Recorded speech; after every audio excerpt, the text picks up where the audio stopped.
Baik. Assalamualaikum warahmatullahi wabarakatuh. Waalaikumsalam warahmatullahi wabarakatuh. Selamat malam semuanya kepada Bapak Ibu guru hebat. Terima kasih sebelumnya saya ucapkan atas partisipasi Bapak Ibu dalam menghadiri implementasi budaya positif di sekolah. Baik, sebelumnya izinkan saya share screen terlebih dahulu.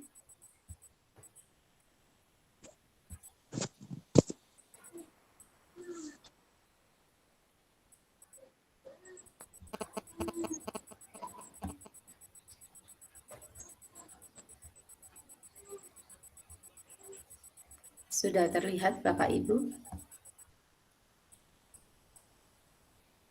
Masih belum. Oh, sudah. Baik, Assalamualaikum warahmatullahi wabarakatuh. Saya ulangi lagi untuk salam untuk mengawali kegiatan kita malam ini.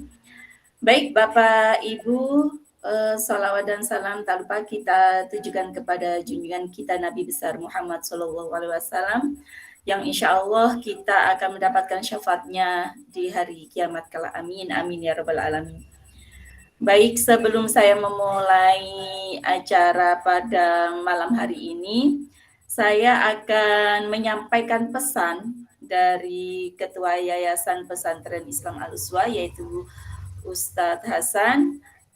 Dan berikut adalah kiriman beliau melalui chat pribadi saya.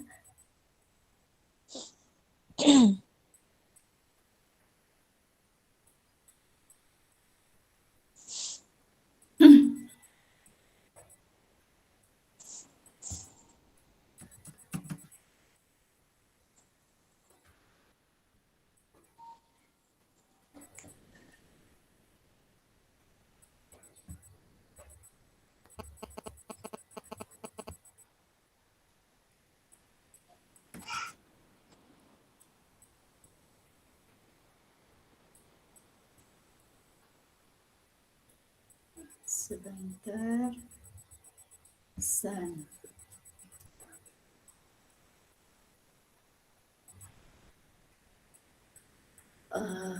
Screen saya masih belum terlihat ya Bapak Ibu. Belum. Oh, sebentar.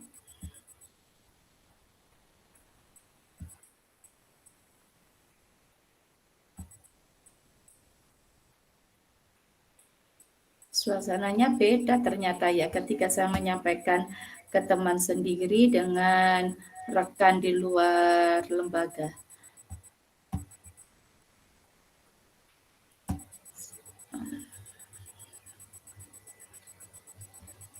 Apa yang membuat beda, Bu Maria Ulfa?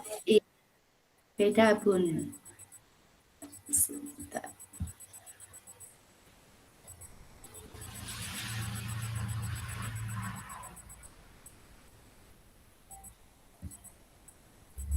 Terlihat?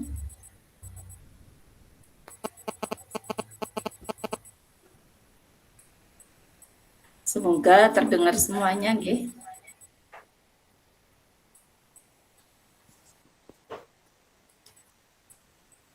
Sudah terlihat? Terdengar, Bu? Jelas. Terdengar. Jelas. Terdengar. Belum, Bu Mer. Tidak ada suara, Bu Mer. Nggak ada suara? Nggih. Tidak ada suara.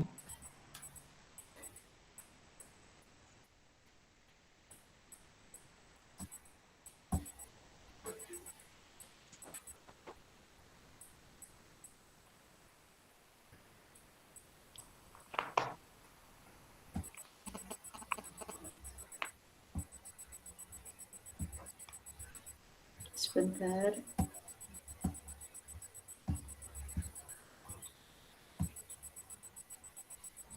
Terdengar? Belum. Belum.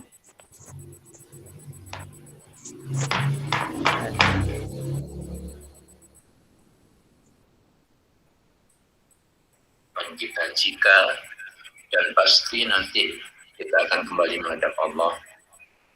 Mudah-mudahan kita kembali dalam kondisi yang Sudah, Terdengar? Oke, sudah. bersyukur alhamdulillah kepada Allah dan juga bersyukur kepada hamba Allah. Kita memiliki salah satu guru penggerak yang telah tertatar dan ditatar serta dibekali dengan ilmu yang insya Allah manfaat. Karenanya manfaat ilmu yang ada pada diri Bu Maria Ulfa kurang berkembang sekiranya kita semua tidak mendapatkan sentuhan dari ilmu yang beliau dapatkan. Karenanya dengan rendah hati Bapak selaku orang tua dan sekaligus ketua Yayasan Pesantren Islam Al-Suah sangat mengharapkan dan sekaligus berterima kasih karena Bu Mary telah berkenan, bukan hanya karena instruksi dari kedinasan, namun benar-benar dengan niat yang tulus di dalam jiwanya berbagi kepada kita semua, termasuk Bapak yang awam masalah disiplin positif di dalam lingkungan sekolah kita. Karenanya Bapak bisa mengajak kepada semuanya, ayo kita niatkan dengan tulus untuk belajar bersama-sama dengan Bu Mary.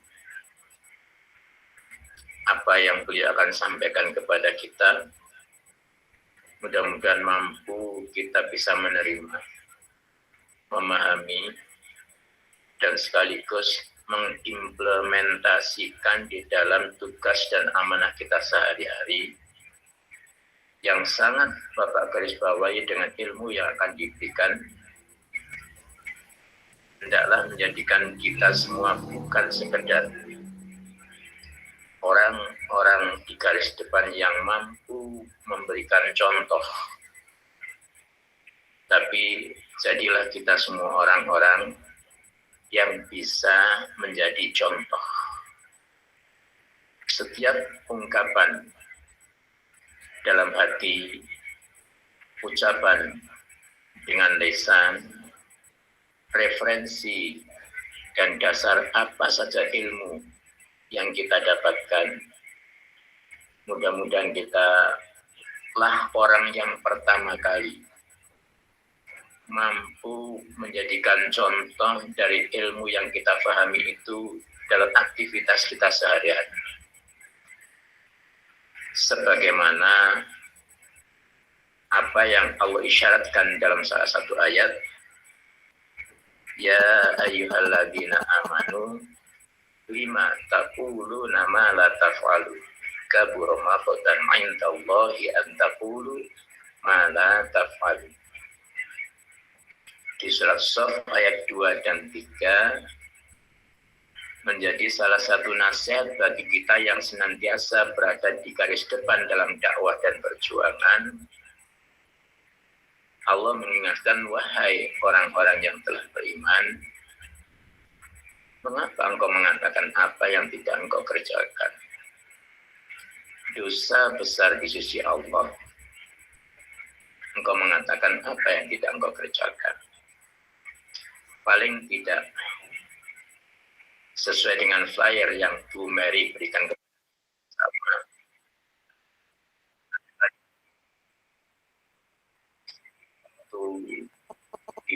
Disiplin dalam tugas, disiplin dalam apa saja.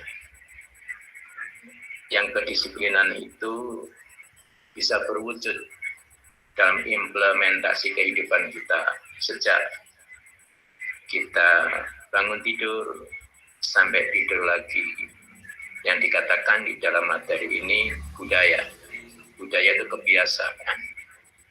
Membiasakan yang baik jauh lebih baik daripada membiasakan yang kurang baik. Insya Allah, Allah akan membimbing kita semua untuk menjadi yang jauh lebih baik dari apa kebaikan yang telah bisa kita tunaikan selama ini. Selamat mengikuti workshop dari Bu Mary. Semoga Allah ridho dan memberikan barokah atas segala ikhtiar dan perjuangan kita. Wabillahi taufiq wal hidayah. Assalamualaikum warahmatullahi wabarakatuh.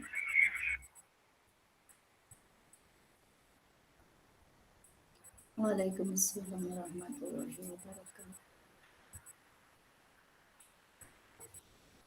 Baik, Bapak Ibu semuanya, tadi adalah arahan dari Bapak Yayasan selaku Bapak kita di Lembaga Yayasan Pesantren Islam Al-Uswah. Dan mari kita sama-sama belajar di sini, berproses. Di sini saya bukan yang paling pandai, yang paling pintar, tidak. Kita sama-sama berproses, Bapak Ibu. Baik, kita salam sudah. Kita lanjutkan tentang budaya positif seperti judul di flyer yang sudah saya share tadi. Dan sebelum memulainya, mari kita sama-sama berdoa bersama. Semoga kegiatan kita sampai selesai nanti berjalan dengan lancar. Al-Fatihah.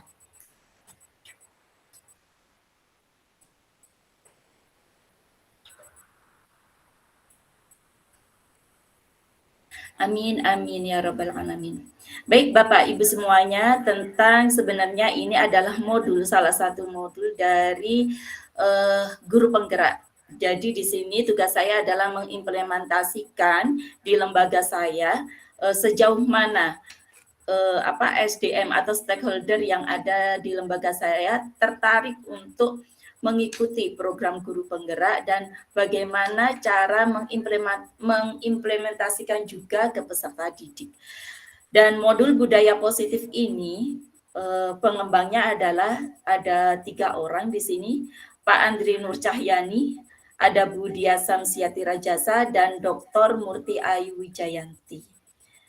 Baik Bapak Ibu, kami mulai selanjutnya. Pastinya sudah kenal Bapak Ibu, mungkin di antara Bapak Ibu mungkin sudah bosan pagi ketemu saya dan sekarang malam juga ketemu saya. Tapi perkenankan, saya akan memperkenalkan diri meskipun Bapak Ibu sudah mengenal saya lebih lama. Mungkin yang baru mungkin baru kenal saja, baru di forum ini.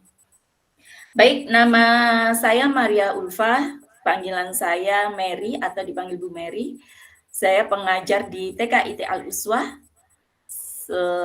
Kegiatan saya sebelum menjadi fasilitator adalah seorang pendamping atau pengajar praktik calon guru penggerak angkatan 2, dan saat ini saya mengampu menjadi fasilitator program guru penggerak angkatan 6. Saya juga instruktur Grandmaster Indonesia dan sudah divalidasi. Saya juga penulis aktif, penerbit Rumah Media Group, dan penanggung jawab di event buku antologi. Public speaking juga, kebetulan saya bekerja sama dengan OJK dan pernah menjadi Public Speaking International Women's Day dan lain sebagainya. Channel YouTube saya adalah Maria Mary, dan ini adalah media sosial saya. Instagram Maria Mary Leong, ya, nama yang unik buat saya pribadi. FB saya Maria Ulfa Karim, dan nomor telepon saya sudah diketahui semuanya, 0821-423-63303. Baik, terima kasih Bapak Ibu semuanya. Ini agenda kita. Agenda kita adalah pembukaan. Yang kedua nanti saya akan membacakan tujuan dari workshop ini. Yang ketiga pemahaman inti, dan selanjutnya eksplorasi konsep, dan yang terakhir ada refleksi untuk menutup kegiatan kita pada malam hari ini. Baik, Bapak Ibu, ini saya bacakan tujuannya terlebih dahulu. Materi ini diharapkan berkontribusi untuk mencapai SDM di YPI Al-Uswah.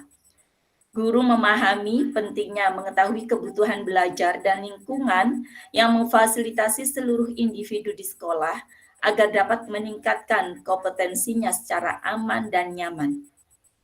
Yang kedua, poin kedua, guru mampu menggerakkan komunitas sekolah untuk bersama-sama mengembangkan dan mewujudkan visi sekolah yang berpihak pada murid dan berlandaskan nilai-nilai kebajikan universal. Selanjutnya, capaian umum dari workshop malam ini yaitu memahami konsep pendidikan menurut KHD, ya pelopor pendidikan kita, dihubungkan dengan konsep budaya dan lingkungan positif di sekolah yang berpihak pada murid.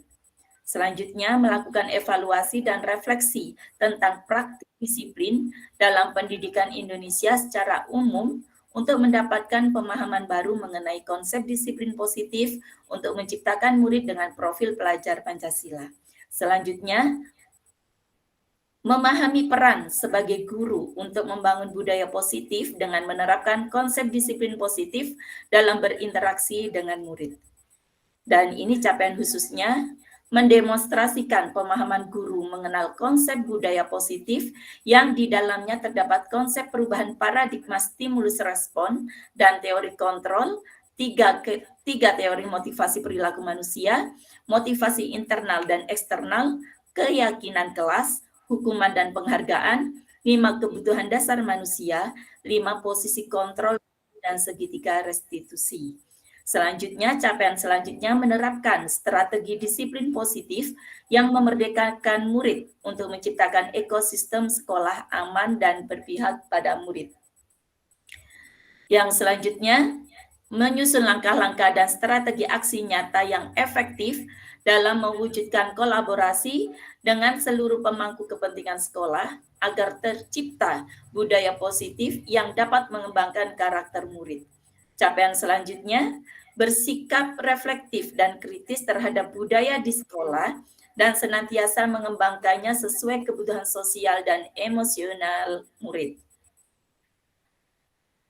Nah, Bapak Ibu, ini adalah pedoman kita bersama. Salah satu tanggung jawab seorang guru adalah bagaimana menciptakan suatu lingkungan positif yang terdiri dari warga sekolah yang saling mendukung, saling belajar, saling bekerja sama, sehingga tercipta kebiasaan-kebiasaan baik. Dari kebiasaan-kebiasaan baik akan tumbuh menjadi karakter-karakter baik warga sekolah.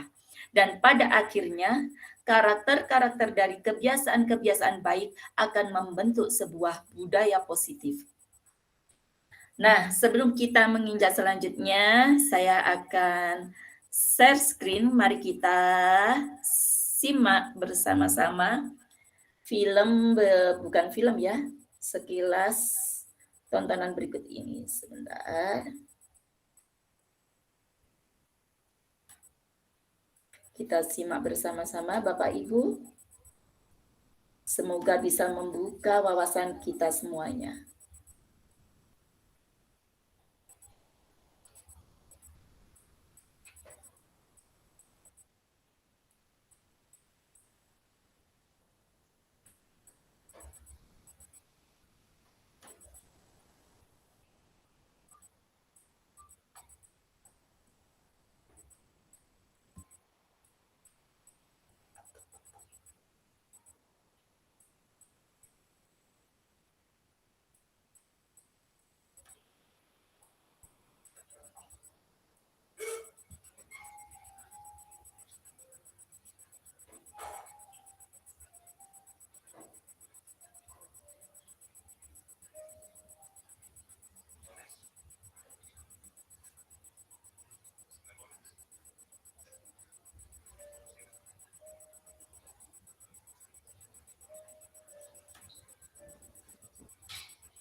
Baik, Bapak Ibu semuanya, Bapak Ibu sudah melihat tayangan yang sudah saya share tadi. Silahkan setelah Bapak Ibu menyimak tayangan tadi, silakan Bapak Ibu mengisi di Jambot. Linknya saya bagikan sebentar. Saya bagikan lewat chat.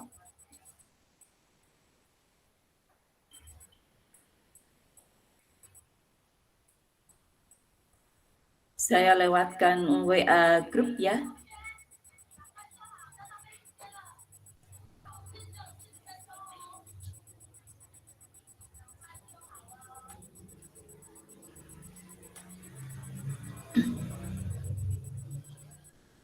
Sudah saya kirim di grup YPI. Silakan Bapak Ibu mengisi apa yang sudah tertera di Jambot tadi. Silakan.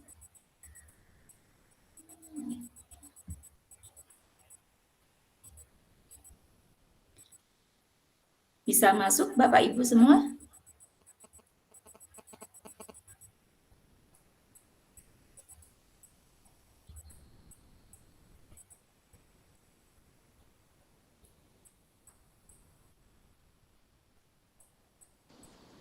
Harus install Bu Mary ya? Loh, itu Jambot Bun. Iya, Jambot. tadi tak pencet kok langsung muncul install Jambot gitu. Jambot itu perangkat dari Google. Kalau jenengan ada Google-nya pasti ada Jambotnya, langsung bisa masuk. Iya. Aku juga harus install Bu Mary, punya aku juga. Kayaknya nggak semua HP. Harus. Loh, ini sudah ada yang bisa masuk. Oke, kalau belum bisa masuk, silakan bisa tulis di chat ini Gimit. Boleh.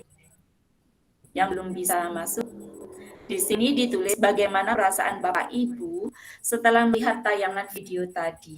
Beri alasan dan sekaligus solusinya menurut Bapak Ibu. Yang sudah bisa masuk, silakan bisa tulis di Jambot ini.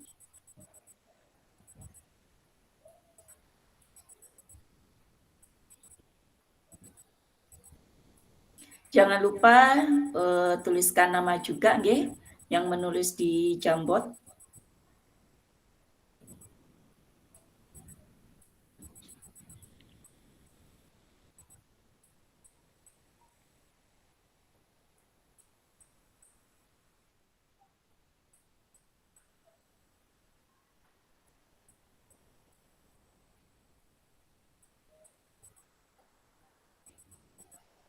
Bagaimana perasaan Bapak Ibu setelah melihat tayangan video tadi? Beri alasan dan bagaimana solusinya menurut Bapak Ibu.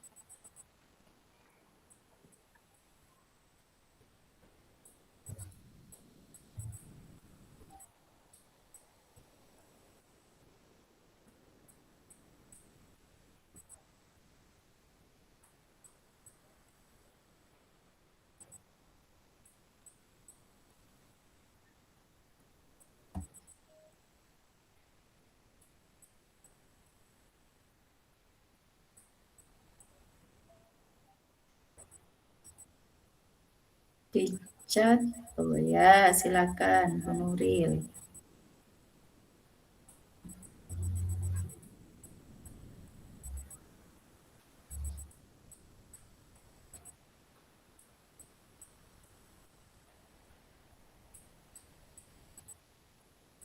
Bisa lihat Jambotnya lagi, apakah sudah ada yang bisa masuk? Ya, ini ada siapa ya? Oh, ada Pak Hanif. Belajar bagaimana menemukan dan serta menyelesaikan. Ya, saya kecilkan dulu Pak Hanif.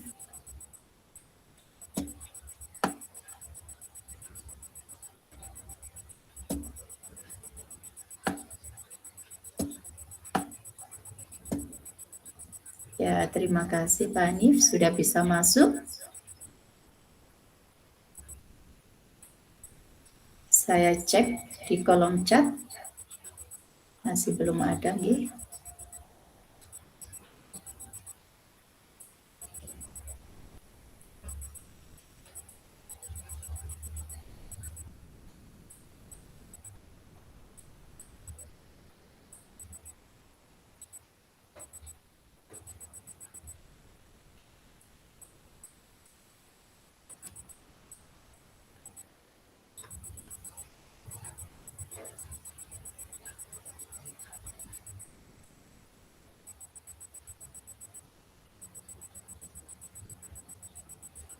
Ini sudah bisa masuk, ini ada berapa? 1, 2, 3, 4, 5. Mungkin masih proses.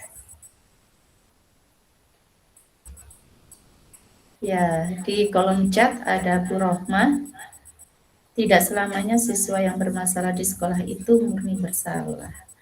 Maka sebelum memberikan punishment pada siswa, hendaknya kita cari tahu. Untuk perasaannya bagaimana Bu Rohmah? Belum ditulis Bu Rohmah. Perasaan Bu Rohmah setelah melihat tayangan video tadi. Dan kenapa mempunyai perasaan seperti itu? Kalau yang ini tadi saya lihat adalah solusinya.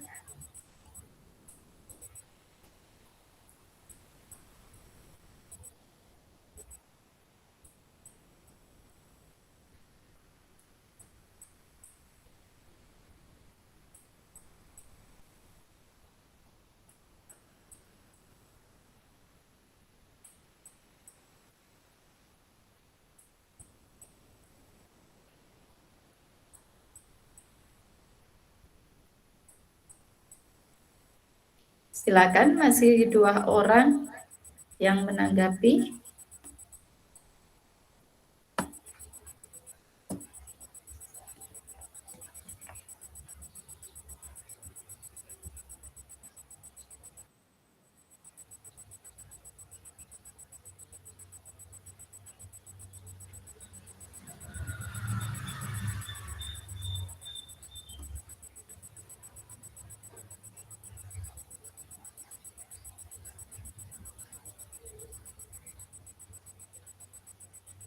Kita untuk awal sudah bermain jambot, dan nanti di tengah-tengah kegiatan atau di akhir kegiatan juga kita akan bermain juga dengan aplikasi-aplikasi lain.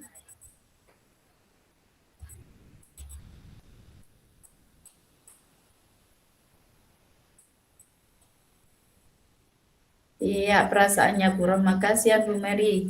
Ternyata siswa tersebut terlambat karena masih harus merawat orang tuanya. Ikut sedih dan terharu. Iya, sama Bu Rohmah.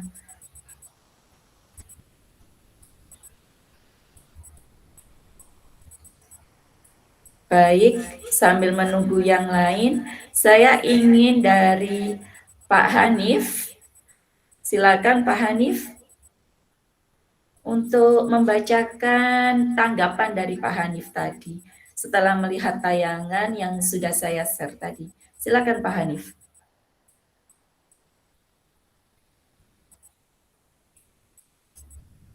Iya, Bu. Oke, silakan Pak Hanif. Bisa dibaca.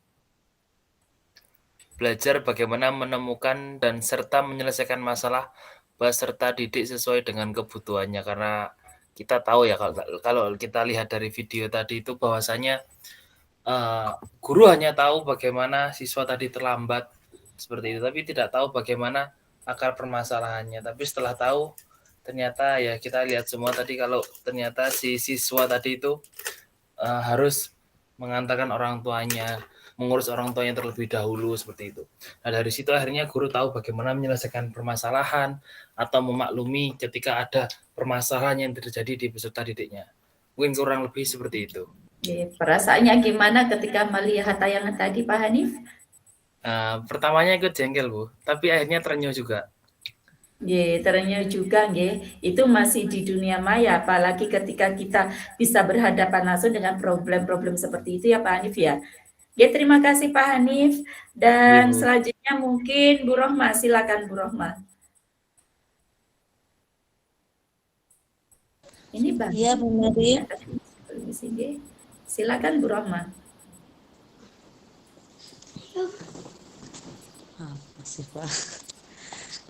Jadi setelah melihat tayangan yang di-share sama Bu Mary tadi, dari awal masa pertama kali sudah pernah melihat ya apa tayangan yang sudah dikasihkan Bu Mary itu sudah pernah melihat waktu lupa saya pelatihan dengan KPI kalau nggak salah. Video yang sama yang ditayangkan juga dalam acara seperti ini. Jadi memang ya awalnya kalau awal-awal pertama kali melihat dulu ini kenapa kok sampai seperti ini, hukuman kok langsung bentuk hukuman yang diberikan oleh seorang guru kepada seorang murid. Padahal seharusnya ini ya, kalau seharusnya kan tidak seperti itu. Jadi mungkin terlambat pertama dikasih tahu apa, kemudian terlambat kedua kenapa. Jadi tidak langsung bentuk hukuman dan hukuman, mungkin seperti itu.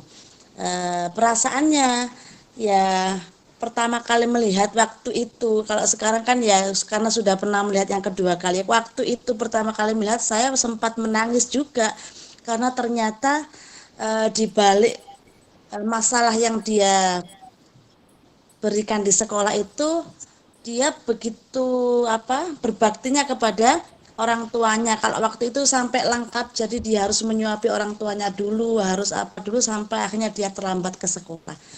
Jadi seperti itu Bu Mary. Oke, terima kasih tanggapannya Bu Roma. Ternyata kita sama ya, kita merasa kita mempunyai empati sebagai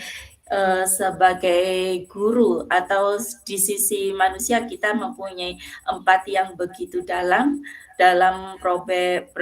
problem tadi. Baik, coba saya lihat lagi di Jambot. Ternyata masih belum ada yang lain. Silakan yang lain untuk aktif, G.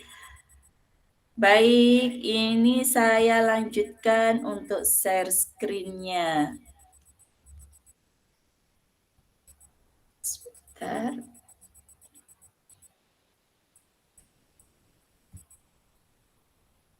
Sudah terlihat, Bapak Ibu? Nah, setelah melihat tayangan tadi, ini masih berkaitan dengan tentunya dengan undang-undang yang ada di negara kita, Standar Nasional Pendidikan, tentang Standar Nasional Pendidikan, bahwa lingkungan yang positif sangat diperlukan agar pembelajaran yang terjadi adalah pembelajaran yang berpihak pada murid sebagaimana tertuang dalam standar proses pada Standar Nasional Pendidikan pasal 12, yaitu pelaksanaan pembelajaran sebagaimana dimaksud dalam pasal 10 ayat huruf B diselenggarakan dalam suasana belajar yang interaktif, inspiratif, menyenangkan, menantang, memotivasi peserta didik untuk berpartisipasi aktif, dan memberikan ruang yang cukup bagi prakarsa, kreativitas, kemandirian sesuai dengan bakat, minat, dan perkembangan fisik, serta psikologis peserta didik. Atau yang kita gaungkan sekarang ini yaitu tentang berpihak pada murid atau kurikulum Merdeka Belajar. Nah, setelah melihat yang tadi, ini ada pertanyaan pematik buat Bapak Ibu semuanya. Di sini ada 3 pertanyaan, setuju, hanya dijawab setuju atau tidak setuju. Nanti silakan Bapak Ibu menjawabnya di chat Gimit ya, di chat forum ini. Yang pertama, nanti sama-sama menjawabnya ya. Nomor 1 adalah hukuman dapat mendisiplinkan anak. Setuju atau tidak setuju? Jangan dipencet dulu, cukup ditulis dulu. Nomor 1, hukuman dapat mendisiplinkan anak. Sudah? Yang kedua, pemberian hukuman dengan hal positif seperti membaca atau membersihkan halaman sekolah dapat meningkatkan disiplin anak. Setuju ataukah tidak setuju? Yang kedua ya, saya ulangi, pemberian hukuman dengan hal positif seperti membaca atau membersihkan halaman sekolah dapat meningkatkan disiplin anak. Setuju ataukah tidak setuju? Yang ketiga, memberi penghargaan dapat meningkatkan motivasi belajar anak. Setuju ataukah tidak setuju? Pertanyaan yang ketiga saya ulangi. Memberi penghargaan dapat meningkatkan motivasi belajar anak. Setuju ataukah tidak setuju?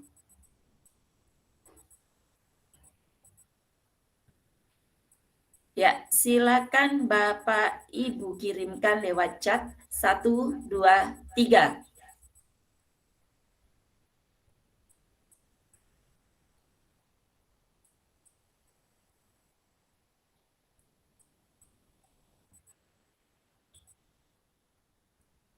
Ya, sudah ada jawaban dari Bu Rohmah. Yang pertama tidak setuju, yang kedua setuju, yang ketiga setuju. Dari Bu Dian tidak setuju, setuju, setuju. Dari Pak Hanif setuju, tidak setuju, setuju.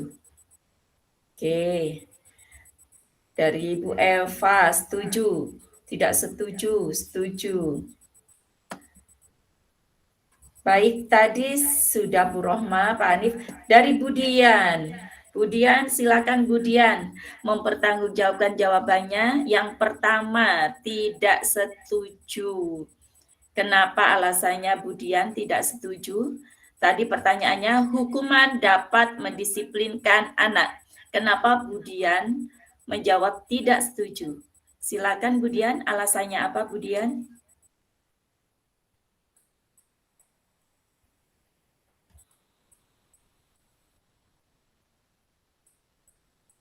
Bu Dian?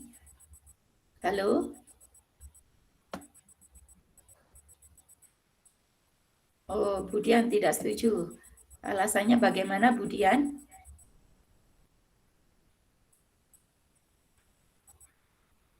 Silakan, kalau Bu Dian masih belum merespon, silakan Bu Eva.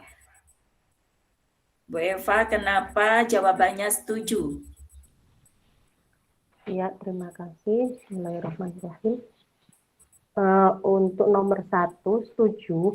Asalkan hukumannya itu tidak memberatkan anak, misalnya bukan berupa hukuman fisik, tetapi hukuman yang bisa memotivasi anak. Contohnya seperti anak tidak mau berdoa, tidak mau murojaah dalam kegiatan di sekolah. Mungkin kita bisa menghukum dengan ayo nak, kalau nggak berdoa nanti pulangnya belakangan. Itu juga menurut saya itu sudah merupakan suatu hukuman. Tetapi tidak memberatkan si anak, atau itu sudah cukup membuat anak jera. Tetapi anak tidak merasa tersakiti gitu. Kemudian pertanyaan kedua, tidak setuju. Apa tadi ya pertanyaannya ya? Pemberian hukuman dengan hal positif seperti membaca atau membersihkan halaman sekolah dapat meningkatkan disiplin anak. Setuju ataukah tidak setuju? Kalau membaca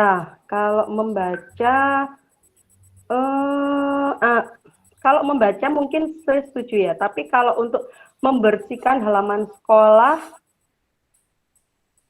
itu sudah merupakan hukuman fisik. Biasanya kalau anak zaman sekarang itu, kalau sudah hukuman fisik itu, rata-rata dia itu akan merasa pertama malu, kedua itu akhirnya jengkel. Nah, ketika jengkel itu akhirnya dia tidak mungkin jerahnya itu karena malu.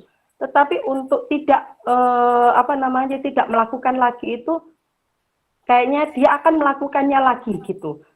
Karena merasa marah gitu, biasanya gitu. Kemudian untuk pertanyaan ketiga, Bu Mary, maaf saya lupa. Iya, memberi penghargaan dapat meningkatkan motivasi belajar anak. Setuju ataukah tidak setuju? Setuju. Ya, alasannya, Bu Eva? Alasannya karena ya dengan kita memberi penghargaan itu kan tidak hanya berupa materi atau berupa berwujud ya. Kita memberi penghargaan. Oh iya hebat kamu. Oh iya Soli pintar gitu, itu juga merupakan suatu penghargaan. Begitu menurut saya. Baik, terima kasih atas pendapat Bu Eva. Di sini saya masih belum bisa menjawab apakah sudah sesuai ataukah belum sesuai. Baik, kita lihat sama-sama untuk materi selanjutnya. Nah, ini topik kita malam ini ya, sebenarnya ini terlalu banyak buat kita karena di guru penggerak saja itu menghabiskan dalam satu modul itu sekitar 1,5 bulan. 1,5 bulan dan ini kita cukup malam ini. Semoga paling tidak ada yang diresapi oleh rekan saya yang ada di Al-Uswah ini. Topik kita yang pertama, disiplin positif dan nilai-nilai kebajikan universal. Yang kedua, tentang teori motivasi, hukuman, dan penghargaan, restitusi. Yang ketiga, tentang keyakinan kelas. Yang keempat, kebutuhan dasar manusia dan dunia berkualitas. Yang kelima, tentang restitusi 5 posisi kontrol. Yang keenam, restitusi segitiga restitusi. Apakah itu? Mari kita bedah bersama-sama. Yang awal adalah yang pertama, disiplin positif dan nilai-nilai kebajikan universal. Nah, ini masih ada permainan. Permainan ini ya tentang ada A dan B. Sobeklah secara cari kertas kecil, tuliskan benda atau sesuatu yang sangat berharga untuk Anda, letakkan di salah satu tangan Anda dan genggam benda sesuatu tersebut dengan segala daya. Buatlah sebuah kepalan. Nah, teman Anda B akan mencoba dengan sekuat tenaga dengan berbagai cara untuk meminta Anda memberikan benda tersebut. B bisa membujuk, mengancam, menghadik, merayu, menyuap apa saja agar dapat membuka kepalan tangan Anda. Di sini ada permainan, silakan. Ini yang saya tunjuk ada di sini tadi Bu Eva sudah, ada Bu Rima. Bu Rima bisa on cam. Bu Rima bisa on cam, maaf. Bisa on cam semuanya. Atau di sini ada Bu Novi, silakan Bu Novi bisa on cam.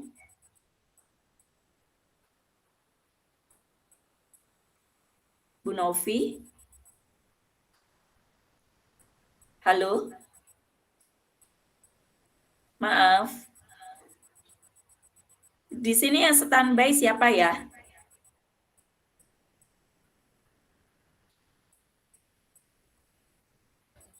Halo? Ada Bu Rohmah, ada Bu Eva. Silakan yang lainnya untuk on cam.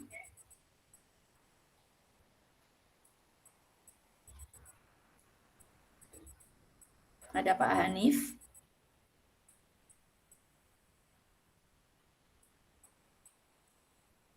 Bu Mutia.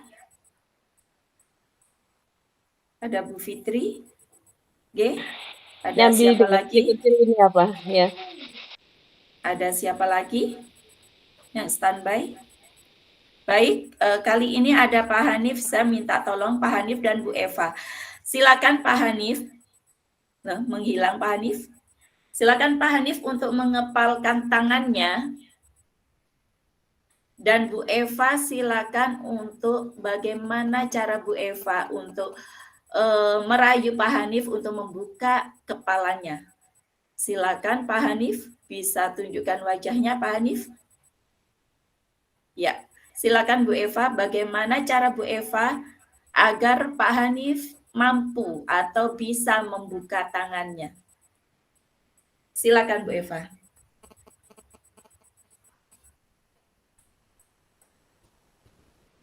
Masih di mute Bu Eva. Ya, maaf ya sebelumnya. Hanif, kenapa tangannya dikepalkan? Karena disuruh mengepal, Bu. Karena siapa yang nyuruh? Bu Mary. Bu Mary. Kenapa kok disuruh mengepalkan tangannya? Nggak tahu, katanya suruh kepalkan. Boleh dibuka tangannya? Nggak mau, yang nyuruh tadi Bu Mary ngepalkan, takut dimarahi Bu Mary. Enggak dimarahi. Soalnya Bu Eva pengen tahu kenapa kok dikepalkan. Ini Apa ada yang dipegang? Kalau nggak ada apa-apa boleh dibuka. Boleh dibuka, Hanif. Terima kasih. Oh, nggak ada apa-apa. Dikira tadi megang apa. Terima kasih, Hanif. Maaf ya, Pak. Ya, terima kasih Pak Hanif, Bu Eva. Nah, sebenarnya itu hanya karena itu sudah ada skenario. Sebenarnya kalau misal kita secara nyata, kadang ada anak yang benar-benar gak mau membuka. Sampai dengan rayuan, sampai dengan ancaman, sampai dengan apapun, itu tetap dia gak mau membuka kepalan tangannya. Nah, dari situ kita bisa melihat bahwa setiap anak itu berbeda bagaimana caranya. Di sini ada tentang perubahan paradigma, teori kontrol atau teori pilihan di sini. Dari genggaman tangan itu ada memunculkan sebuah ilusi. Ilusi guru mengontrol murid. Nah, ini ilusinya. Guru itu bisa mengontrol murid. Dan itu paradigma itu sudah tertancap pada diri kita. Oh, kalau ibunya nggak bisa, guru pasti bisa. Karena guru bisa mengontrol murid. Itu paradigma kita yang pertama. Paradigma kita yang kedua, ilusinya. Bahwa kritik dan membuat orang merasa bersalah dapat menguatkan karakter. Itu paradigma kita yang kedua. Dengan mengkritik, itu akan membuat karakter kita kuat. Yang ketiga, ilusi yang ketiga, bahwa semua penguatan positif efektif dan bermanfaat. Oh, pasti ini efektif, pasti ini bermanfaat karena penguatannya secara positif.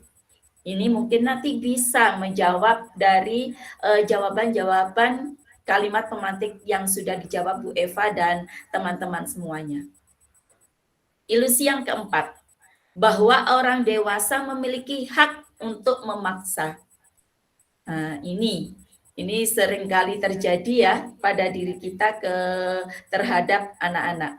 Bahwa orang dewasa memiliki hak untuk memaksa. Apa kata orang dewasa? Jadi seperti itu. Itu adalah perubahan paradigma, yaitu ilusi kita sendiri. Nah, selanjutnya, di sini ada perubahan paradigma stimulus respon dan teori kontrol atau teori pilihan. Siapa sesungguhnya yang memiliki kontrol? Dari stimulus respon, kita mencoba mengubah orang agar berpandangan sama dengan kita. Seringkali terjadi, bagaimana cara kita mengubah pandangan orang agar sama dengan kita. Padahal dalam teori kontrol atau pilihan, kita harusnya berusaha memahami pandangan orang lain tentang dunia. Karena pandangan orang lain itu pastinya berbeda. Karena mereka punya alasan dan kita pun punya alasan. Jadi bagaimana cara kita memahami pandangan orang lain. Jadi tidak semau gue, kalau bahasa kerennya sekarang. Yang kedua, dalam stimulus respon, perilaku buruk dilihat sebagai suatu kesalahan. Apapun yang kita lihat pasti salah. Padahal dalam teori kontrol, semua perilaku memiliki tujuan. Kita sering mendengar nih pada kasus-kasus di luar sana, mencuri, itu perilaku buruk, oh itu adalah salah, suatu kesalahan yang fatal, itu bagi diri kita. Padahal mereka juga mempunyai tujuan. Tujuannya apa dan kita pun tidak tahu. terkadang mungkin ekonomi yang benar-benar sulit, ekonomi yang mereka cari ke sana kemari sudah nggak ada bantuan sama sekali, dan yang akhirnya mungkin seperti itu akhirnya menghalalkan segala cara. Itu teori kontrol atau pilihan. Tapi bagi kita itu adalah sebuah salah besar. Selanjutnya, stimulus respon selanjutnya. Orang lain bisa mengontrol saya. Padahal pada kenyataannya hanya Anda yang bisa mengontrol diri Anda. Tidak ada orang lain yang bisa mengontrol diri Anda kecuali Anda sendiri. Selanjutnya, di sini di stimulus respon, saya bisa mengontrol orang lain. Padahal sama seperti pernyataan tadi bahwa Anda tidak bisa mengontrol orang lain. Itu pada teori kontrol atau pilihan. Selanjutnya, pemaksaan ada pada saat bujukan gagal. Ada pemaksaan di sini. Pada kenyataannya, kolaborasi dan konsensus menciptakan pilihan-pilihan baru. Bahwa kolaborasi itu akan menciptakan suatu ide-ide baru. Selanjutnya, ada model berpikir, ada menang, ada kalah. Saya menang, kamu kalah. Saya kalah, kamu menang. Tidak seperti itu. Pada kenyataannya kita harus berpikir bahwa tidak ada yang kalah, tidak ada yang menang. Berpikirlah model menang dan menang. Jadi untuk kalah dan kalah tidak ada. Kita harus mempunyai berpikir menang dan menang. Kamu menang, saya pun menang. Jadi seperti itu. Selanjutnya, ini estafet ya. Kalau misalkan dirinci detail, ini sampai malam nanti. Ini tentang disiplin positif, tentang teori kontrol atau teori pilihan Dr. William Glasser. Ini seorang ahli yang memunculkan teori kontrol. Dalam teori kontrol bahwa Anda tidak bisa mengontrol orang lain, hanya Anda yang bisa mengontrol diri Anda. Itu adalah makna disiplin. Belajar mengontrol diri dengan menggali potensi kita agar tercapai tujuan mulia, yaitu sesuatu menjadi seseorang yang kita inginkan berdasarkan nilai-nilai yang kita hargai. Jadi yang bisa memajukan diri kita adalah diri kita sendiri, bukan orang lain. Jadi seperti itu. Selanjutnya, dalam teori kontrol, semua perilaku memiliki tujuan. Itu tercantum pada teori motivasi bahwa untuk menghindari hukuman, untuk mendapatkan imbalan, dan untuk menghargai diri sendiri. Sehingga memunculkan nilai-nilai kebajikan universal, yaitu sebuah keyakinan kelas. Kenapa bukan peraturan? Kenapa keyakinan? Nanti kita akan berlanjut di slide selanjutnya. Dan teori kontrol selanjutnya yaitu tentang model berpikir menang-menang. Kolaborasi dan konsensus menciptakan pilihan-pilihan baru, sehingga menciptakan 5 posisi kontrol, yaitu kontrol diri sebagai penghukum, sebagai pembuat terasa bersalah, sebagai teman, sebagai pemantau, ataukah sebagai manajer. Jadi apakah kita ini selama ini sudah di posisi ini, apakah kita posisi penghukum, posisi guru pembuat terasa bersalah, posisi kontrol sebagai teman, posisi kontrol sebagai pemantau, ataukah sebagai manajer. Sehingga muncullah nanti ada segitiga restitusi, di mana segitiga restitusi ini adalah untuk menstabilkan identitas, validasi kebutuhan, dan menanyakan keyakinan. Selanjutnya tentang realitas kebutuhan kita berbeda. Kita berusaha memahami pandangan orang lain tentang dunia, karena setiap orang memiliki gambaran berbeda, yaitu bahwa kita mempunyai 5 kebutuhan, yaitu 5 kebutuhan dasar manusia. Yang pertama bertahan hidup, yang kedua penguasaan, yang ketiga kasih sayang dan rasa diterima, yang keempat kesenangan, dan yang kelima adalah kebebasan. Ini adalah kebutuhan dasar manusia. Dan pastinya yang namanya kebutuhan itu nggak cukup satu. Kadang kelima-limanya ini kita sangat membutuhkan. Baik, ini tentang apakah makna disiplin. Berasal dari bahasa Latin disciplina yang artinya belajar, Makna asal dari kata ini berkonotasi dengan disiplin diri dari murid-murid Sokrates dan Plato. Ini nanti bisa dibuka, kalau yang mau pinjam modulnya boleh di saya. Disiplin diri membuat orang menggali potensinya menuju sebuah tujuan apa yang dia hargai.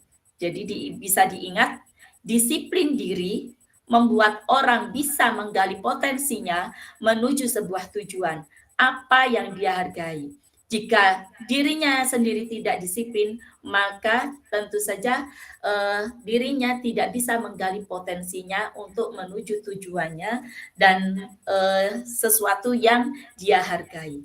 Selanjutnya, namun dalam budaya kita nih, makna kata disiplin telah berubah menjadi sesuatu yang dilakukan seseorang pada orang lain untuk mendapatkan kepatuhan.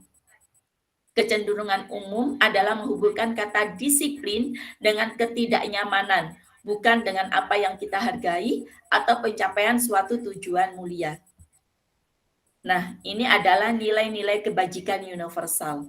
Ini hanya sekelumit saja, sebenarnya nilai-nilai kebajikan universal ini begitu banyak. Ini hanya sedikit yang saya paparkan di sini tentang nilai-nilai kebajikan, yaitu sifat-sifat positif manusia yang merupakan tujuan mulia yang ingin dicapai setiap individu. Nilai-nilai tersebut bersifat universal dan lintas bahasa, suku, bangsa, agama, maupun latar belakang. Setiap perilaku atau perbuatan memiliki suatu tujuan. Itu dari pendapat Dr. William Glasser tadi pada teori kontrol. Dengan mengaitkan nilai-nilai kebajikan yang diyakini seseorang, maka motivasi intrinsiknya akan terbangun, sehingga menggerakkan motivasi dari dalam untuk dapat mencapai tujuan mulia yang diinginkan. Dari pakar ahli juga, Diana Gosen.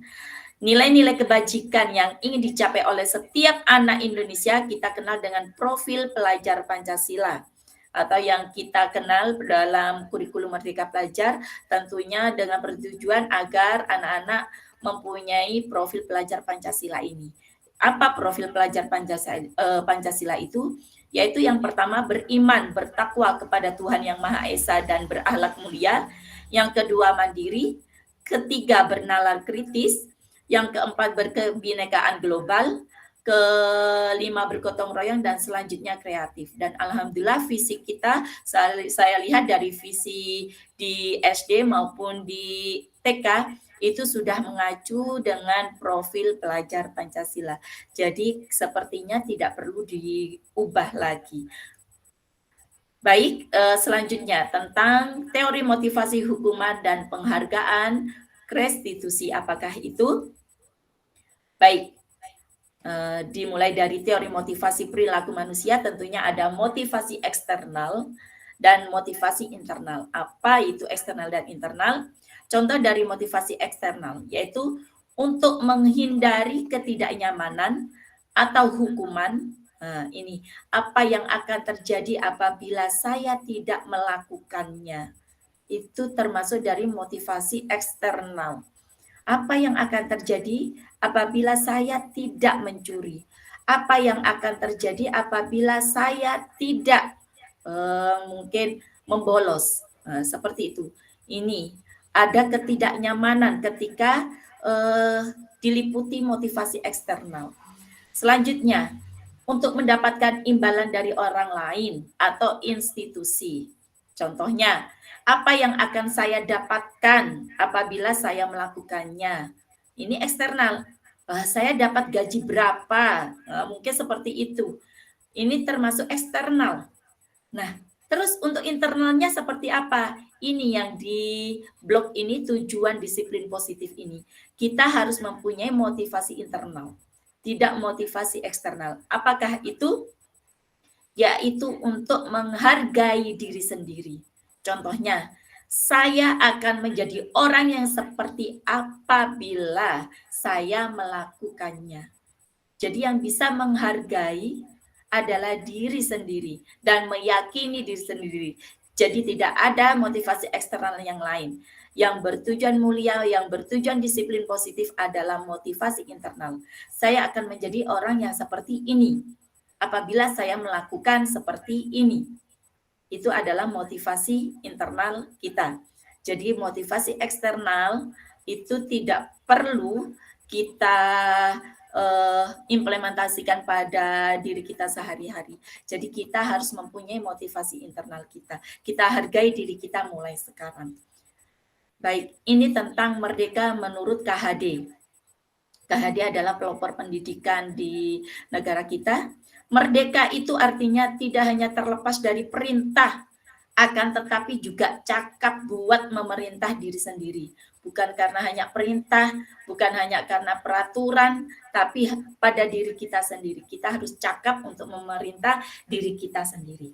Dan selanjutnya, dihukum oleh penghargaan. Nah, ini bisa dihubungkan dengan jawaban kalimat pemantik di awal tadi, bahwa penghargaan berlaku sama dengan hukuman. Nah, ternyata penghargaan itu berlaku sama dengan hukuman dalam arti meminta atau membujuk seseorang melakukan sesuatu untuk memenuhi suatu tujuan tertentu dari orang yang meminta atau membujuk. Dorongannya eksternal dan ada faktor ketergantungan. Beberapa dampak dari pemberian penghargaan yaitu penghargaan menghukum. Kenapa kok penghargaan menghukum? Misal nih, dari penghargaan menghukum, saya kasih contoh di anak TK misal. Diberi penghargaan selama ini, mungkin bukan Bapak Ibu, mungkin saya sendiri kemarin-kemarin juga dikasih bintang, kasih bintang. Terus nanti setiap akhir bulan, bintangnya yang banyak si A. Si B ini bintangnya sedikit. Akhirnya dari situ itu bisa menghukum diri si B sendiri. Ada rasa keminderan, ada rasa ketidakpercayaan diri pada si B. Jadi ini perlu apa?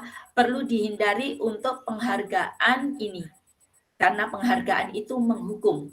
Yang kedua, pernyataan dari penghargaan. Penghargaan mengurangi ketepatan. Sehingga apa? Kenapa kok mengurangi ketepatan? Yang akhirnya, yang harusnya bisa menghargai diri sendiri, disiplin, akhirnya ada ketergantungan itu tadi. Oh, nanti aku dapat ini. Oh, aku dapat ini. Ada motivasi eksternalnya. Sehingga untuk motivasi internalnya kurang. Itu bisa mengurangi ketepatan untuk penghargaan diri sendiri. Yang selanjutnya, penghargaan itu tidak efektif. Nah, penghargaan yang efektif seperti apa? Penghargaan yang efektif bisa kita langsung dengan perhatian kita, jadi tidak berupa barang ataupun suatu bintang itu termasuk kalau dikategorikan juga sebagai barang meskipun tidak nyata. Itu masih tidak efektif menurut siapa? Menurut para ahli. Dan selanjutnya, penghargaan merusak hubungan. Yang satu mendapat penghargaan, yang satu tidak, akhirnya mendapat ada suatu kesenjangan. Akhirnya jadinya nanti bolo-boloan atau tidak bolo-boloan, mungkin seperti itu secara realnya. Nah, tentang hukuman, dihukum oleh penghargaan sama. Selanjutnya dari lanjutan tadi, penghargaan menurunkan kualitas. Yang tadinya sama tentang harga diri, yang tadinya ikhlas, mungkin dengan adanya penghargaan itu bisa menurunkan kualitas. Akhirnya apa? Yang namanya orang bisa berbeda haluan niatnya. Selanjutnya, penghargaan bisa mematikan kreativitas. Dan selanjutnya, penghargaan mengurangi motivasi intrinsik. Itu. Jadi kita bisa menghindari penghargaan seperti itu. Dan selanjutnya, ini ada tindakan guru. Silakan bisa dijawab. Ini mencatat tindakan guru, mencatat 100 kali di dalam buku kalimat.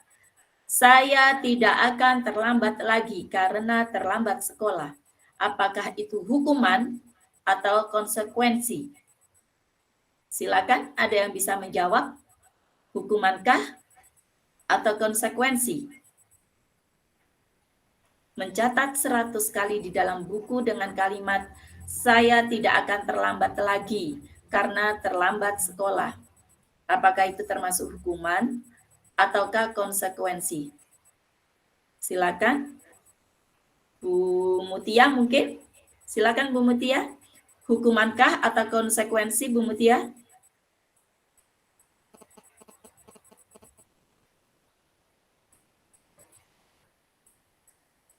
Bu Mutia, ya. Atau Bu Ria, silakan. Ini sebuah hukumankah atau konsekuensi? Menulis 100 kali dalam buku kalimat saya tidak akan terlambat lagi karena terlambat ke sekolah. Bagaimana Bu Ria? Sebentar, apakah saya terpental? Kok sunyi sepi sendiri?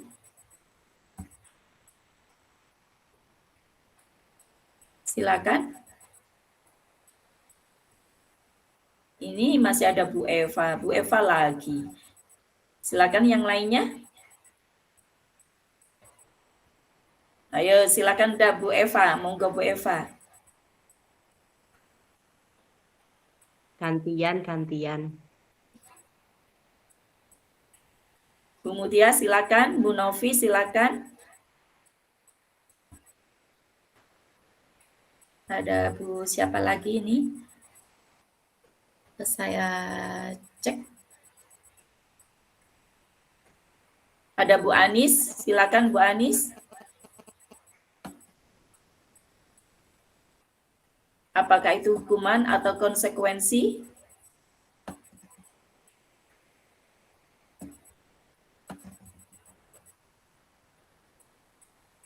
Bu Irma boleh jawab Bu Irma. Bu Ima? Wah, ini saya sepertinya harus mengulangi lagi nih gimit ini, tapi mungkin dengan subjek yang lebih aktif ya. Ya, tak jawab Bu Mer. Itu hukuman kalau menurut saya. Kalau konsekuensi, Enggak, cuma jawab aja hukuman atau konsekuensi. Hukuman saya. Oke. Hukuman. Oke. Kalau lari mengelilingi lapangan basket 2 kali karena terlambat hadir di sekolah, hukuman atau konsekuensi? Silakan semuanya bisa jawab. Hukuman. Hukuman. Murid diminta untuk push up 15 kali karena tidak menggunakan masker ke sekolah. Hukuman atau konsekuensi? Hukuman. Hukuman. Menggantikan kertas tugas teman yang telah dicoret-coret. Hukuman atau konsekuensi? Konsekuensi. Konsekuensi. Membersihkan tumpahan air di meja tulis karena tersenggol pada saat belajar. Hukumankah atau konsekuensi? Konsekuensi. Murid disuruh untuk mengenakan sepatu seharian di sekolah karena tidak mengenakan sepatu hitam. Maaf ini, murid disuruh untuk tidak Murid disuruh untuk tidak mengenakan sepatu seharian di sekolah karena tidak mengenakan sepatu hitam. Hukuman atau konsekuensi? Hukuman. Hukuman. Hukuman. Lari mengelilingi lapangan basket 2 kali karena terlambat 10 menit untuk pelajaran PJOK. Hukuman atau konsekuensi? Hukuman. Konsekuensi. Konsekuensi kita lihat. Ya, di sini ya mencatat 100 kali ini termasuk hukuman.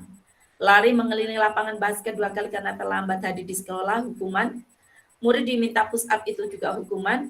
Mengganti kertas konsekuensi. Membersihkan tumpahan air di meja tulis karena tersenggol pada saat belajar itu konsekuensi. Murid disuruh untuk tidak mengenakan sepatu seharian di sekolah karena tidak mengenakan sepatu hitam itu hukuman. Dan lari mengelilingi lapangan basket 2 kali karena terlambat 10 menit untuk pelajaran PJOK itu adalah konsekuensi. Baik, terima kasih Bu Rohma, Pak Hani, Bu Eva sudah menjawab dan alhamdulillah banyak yang tepat, G.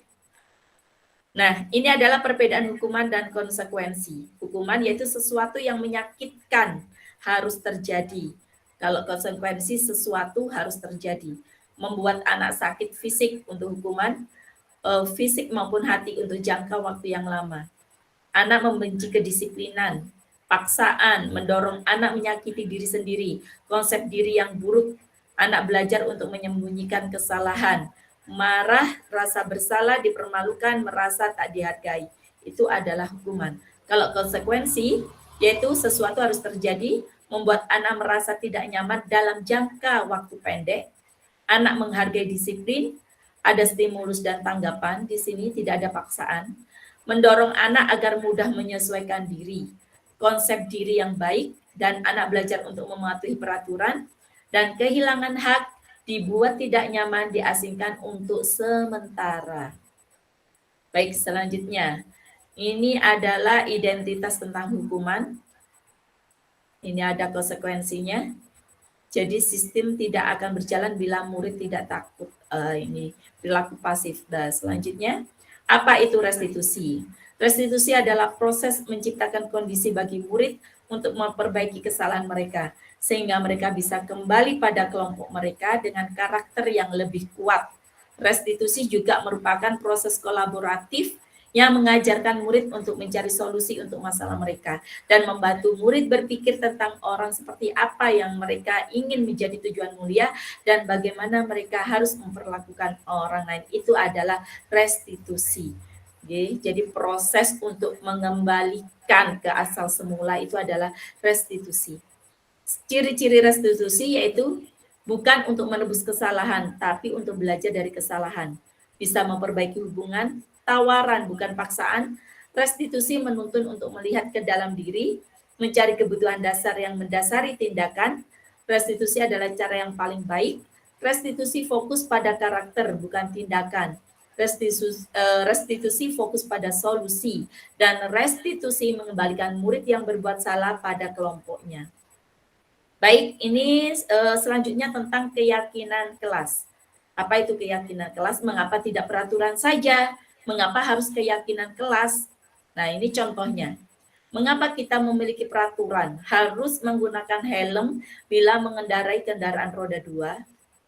Yang kedua, pertanyaan kedua, mengapa kita memiliki peraturan 3M, menggunakan masker, mencuci tangan, dan menjaga jarak 1,5 meter?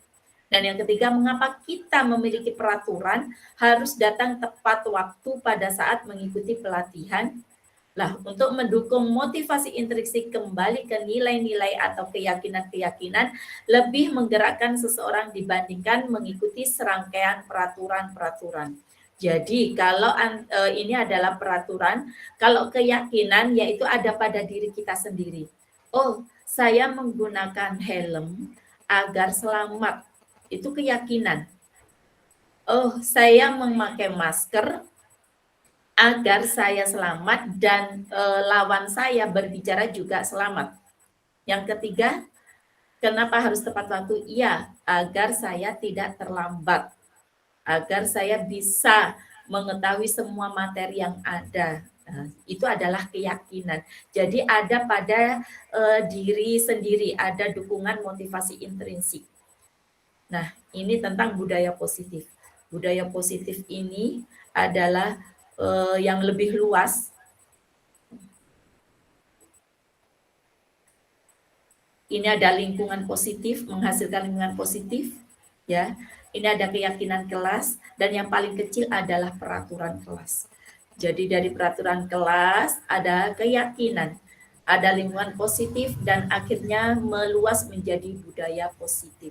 Itu yang kita inginkan. Jadi tidak hanya peraturan kelas saja, itu akan diyakini oleh keyakinan kelas, dan nantinya akan mendapatkan lingkungan positif, dan akhirnya itu akan membudaya pada lingkungan kita, yaitu budaya positif.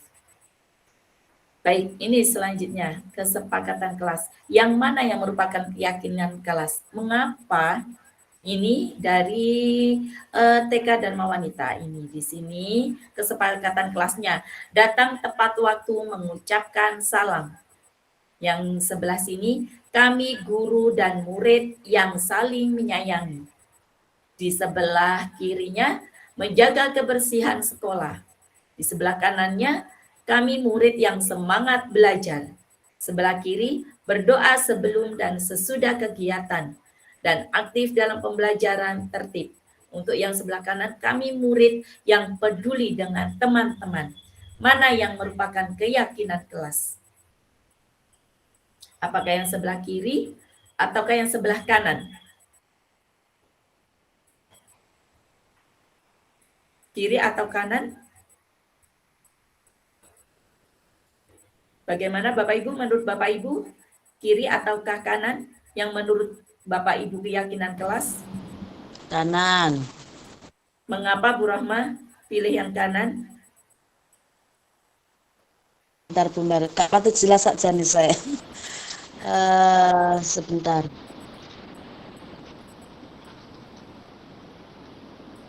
Merupakan keyakinan kelas, saya pilih yang sebelah kanan. Kami guru dan murid saling menyayangi secara apa ya?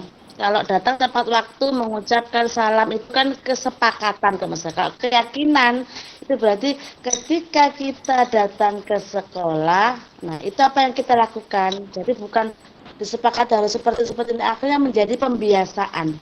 Saling menyayangi, semangat belajar itu kan seperti motivasi kalau menurut saya seperti itu. Ya, terima kasih.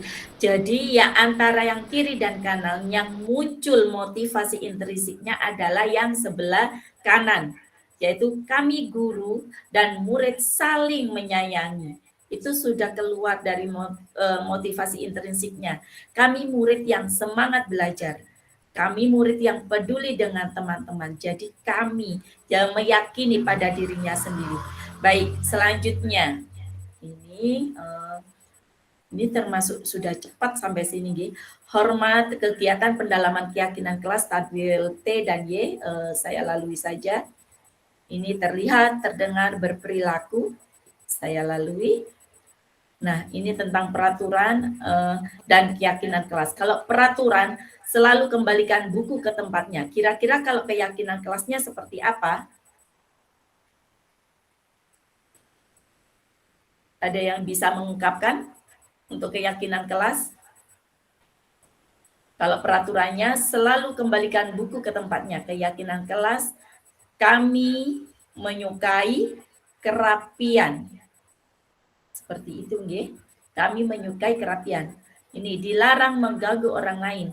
Kami sangat menyayangi teman atau kami sangat menyayangi orang lain.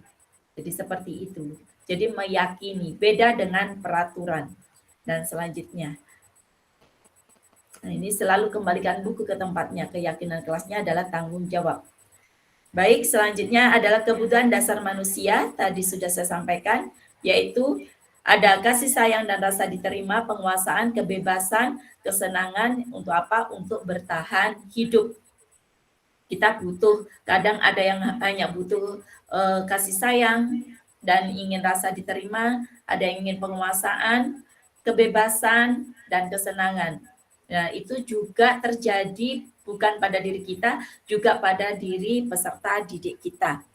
Bisa jadi anak kita itu butuh ini, butuh kesenangan, atau butuh kasih sayang, butuh kebebasan, atau penguasaan, atau kesemuanya. Jadi seperti itu. Selanjutnya, tentang 5 posisi kontrol. Nah, ini.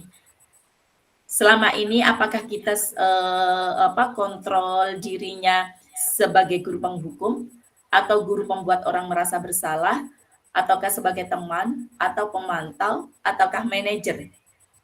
Dari kelima ini ada dampaknya dan juga ada contohnya ketika guru berbuat, yaitu menghardik, menunjuk-nunjuk, menyakiti, menyindir.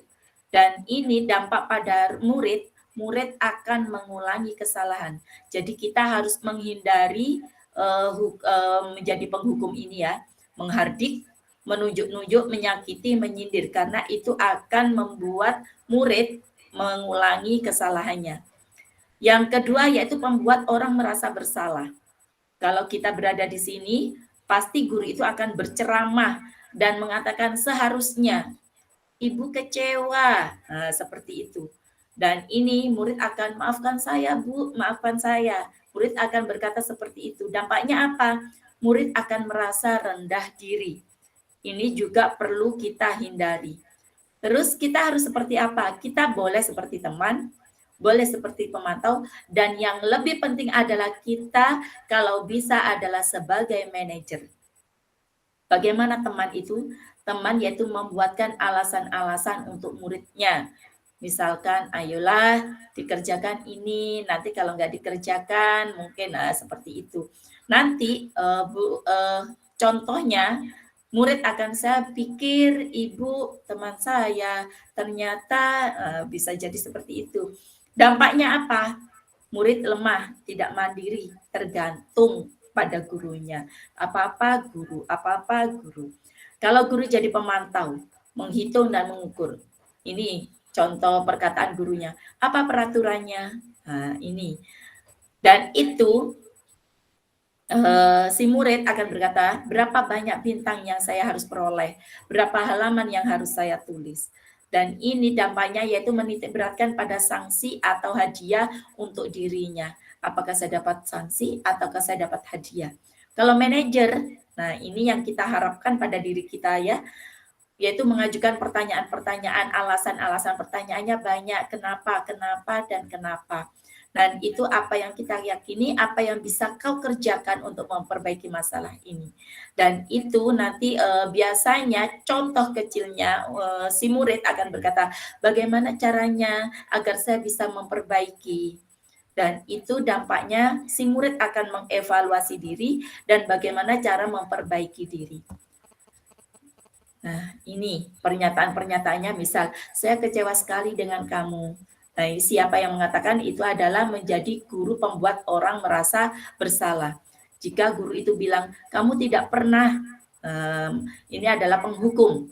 Ayolah, lakukan demi ibu atau bapak, itu guru adalah sebagai teman. Apakah kamu mau mendapatkan stiker bintang hari ini? Itu guru sebagai pemantau.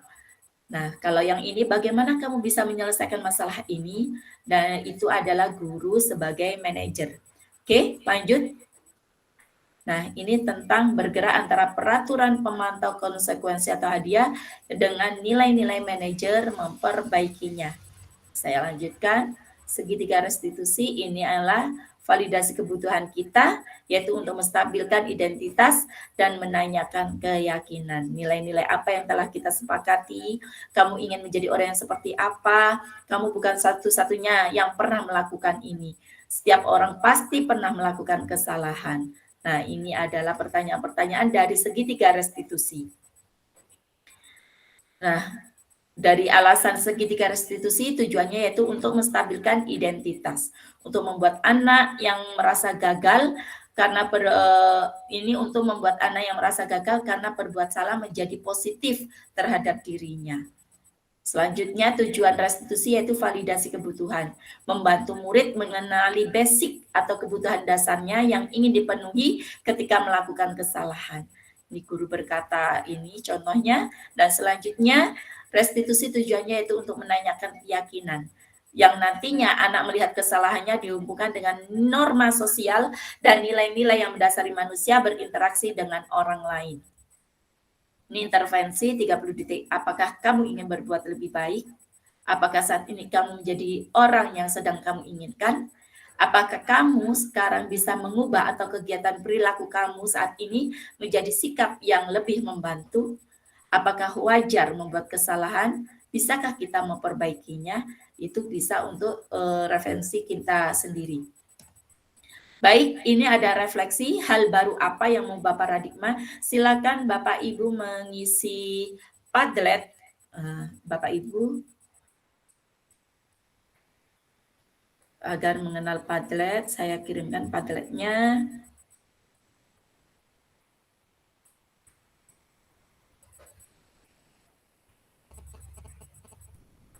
Di sini saya buka untuk Padletnya.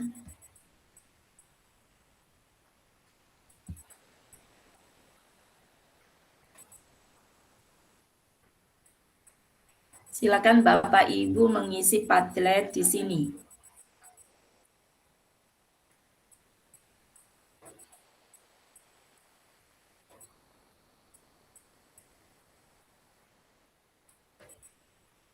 Sudah bisa masuk Bapak Ibu semua? Yang belum mengenal Padlet akan bisa mengenal Padlet.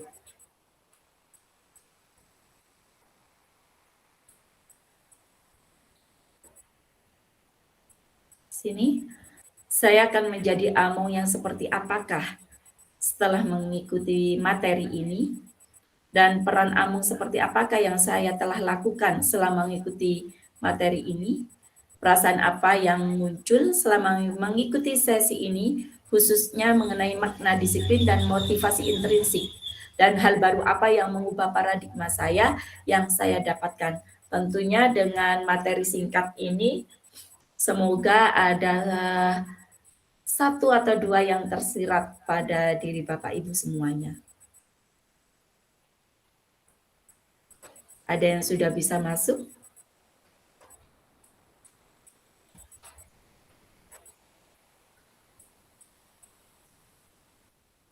Bisa. Ya, silakan Bu Rohma.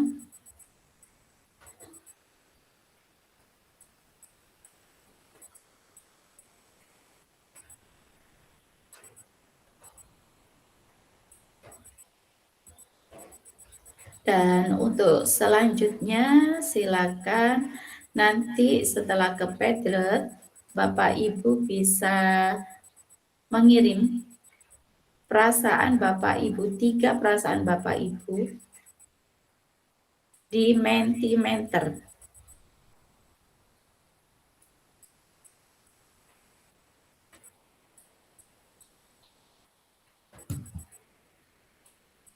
Nanti Mentimeternya seperti ini.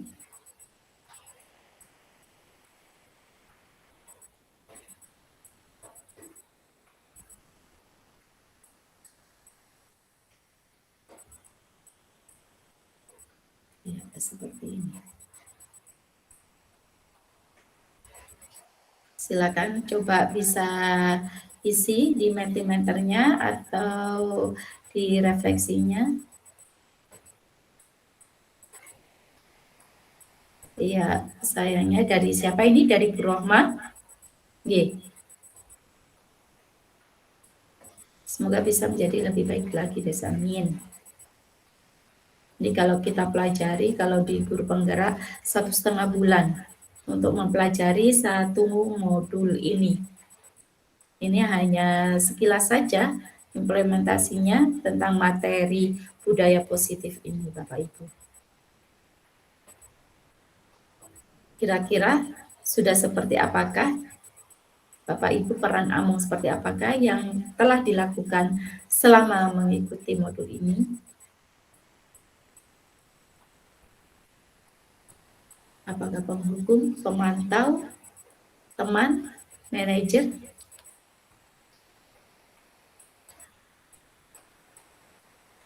Di perasaan apa yang muncul selama mengikuti sesi?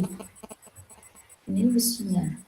Nah, ini coba saya ke Bu Rohma langsung. Bu Rohma bisa langsung disuarakan, Bu Rohma?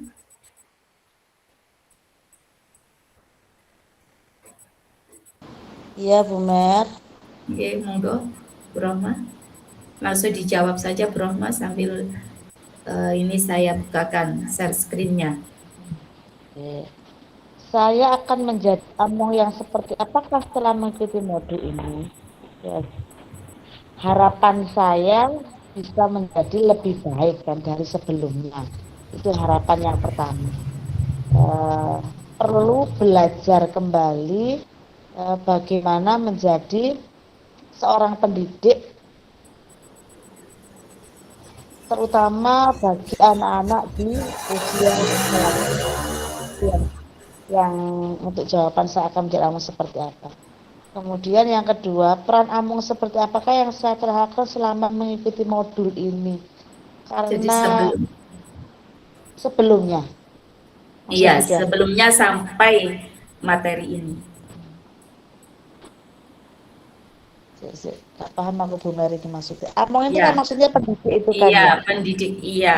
Apakah tadi ada yang sebagai penghukum, ada pemantau, teman, pembuat rasa bersalah, jadi seperti itu. Apakah Selama ini manajer? mungkin saya masih sebagai pemantau ya, karena peran yang seperti yang di modul tadi itu banyak dilakukan oleh para guru yang lainnya. Jadi mungkin ketika ada permasalahan yang lebih yang belum bisa diatasi oleh para bapak ibu guru di sekolah, baru saya turun tangan di situ. Selama ini masih seperti itu. Ya, Karena untuk mengajar pun saya kan juga tidak sebanyak para bapak ibu guru yang lainnya. Kemudian perasaan apa yang muncul selama mengikuti sesi ini khususnya mengenai makna disiplin dan motivasi intrinsik. Perasaannya jadi ternyata hukuman yang selama ini, bukan hukuman kalau saya bilang ya, konsekuensi yang kita berikan kepada anak-anak kita ketika melanggar peraturan yang sudah kita sepakati bersama di sekolah, baik di kelasnya masing-masing maupun secara lingkup besar di sekolah, itu tidak semuanya apa yang kita harapkan dengan konsekuensi itu bisa menjadikan anak lebih baik. Ternyata dengan penghargaan pun seperti yang Bu Mary katakan tadi juga tidak membuat anak lebih disiplin. Jadi memang motivasi itulah yang membuat anak-anak akan lebih bisa mendisiplinkan dirinya sendiri dengan keyakinan-keyakinan yang ada pada dirinya sendiri antara guru dan siswa. Jadi bukan konsekuensinya apa, tapi mari kita bersama-sama membenahi diri kita baik guru dan siswa. Mungkin seperti itu. Ya, terima kasih. Dan yang terakhir, Bu Rohma, hal baru apa yang mengubah paradigma? Kalau menurut saya dengan modul yang sudah disampaikan Bu Mary tadi, kita memiliki tambahan wawasan bahwa mungkin apa yang kita upayakan baik untuk anak-anak ketika tidak kita sampaikan dengan baik dan konsekuensi-konsekuensi yang ada itu tidak kita sepakati bersama untuk kita jalani, maka bukanlah suatu keputusan yang bijak untuk semua stakeholder yang ada di sekolah. Tapi untuk membuat suatu keputusan, maka perlu adanya komunikasi dan motivasi dari seluruh unsur yang ada di sekolah. Oke, baik. Terima kasih Bu Rohma atas tanggapannya di kolom refleksi. Untuk selanjutnya mungkin kalau yang di Mentimeter ini hanya sebuah perasaan saja tentang setelah mengikuti materi ini, dan mungkin nanti semoga ada waktu lagi bisa menelaah secara detail satu persatu materi-materi yang sudah ada di materi yang sudah saya sampaikan tadi. Mungkin itu saja, dan selanjutnya sudah selesai Bu Rohma, terima kasih, dan terima kasih Bapak Ibu semuanya yang sudah berkenan hadir di forum ini. Baik Bapak Ibu semuanya, dengan berakhirnya kegiatan kita malam ini, maka berakhir sudah. Harapan saya semoga Bapak Ibu bisa mendapatkan sesuatu yang lebih di sini. Untuk lebih jelasnya boleh nanti Bapak Ibu bisa berkomunikasi lagi dengan saya lewat forum seperti biasa harian ya. Kita bincang-bincang santai, tidak pada forum formal seperti ini. Baik, terima kasih Bapak Ibu semuanya. Selamat beristirahat. Mohon maaf bila ada salah kata perbuatan saya. Saya ucapkan terima kasih sekali lagi, dan juga terima kasih kepada Ustadz Hasan yang juga ternyata memantau juga kegiatan pada malam ini. Terima kasih. Semoga pada kesempatan selanjutnya bisa lebih aktif lagi, bisa lebih meriah lagi. Ini ternyata berbeda saya merasakannya ketika saya berkomunikasi lewat forum Gimit dengan rekan-rekan saya yang ada di sekolah. Ternyata suasananya memang benar-benar beda. Ada seperti beda saja, tidak bisa saya ungkapkan. Terima kasih. Wabillahi taufik wal hidayah, waridha wal inayah. Wassalamualaikum warahmatullahi wabarakatuh. Terima kasih Bu Eva, Bu Rohma yang sudah berpartisipasi. Terima kasih semuanya. Terima kasih Pak Hasan. Matur nuwun. Semoga menjadi pribadi yang lebih baik lagi. Terima kasih.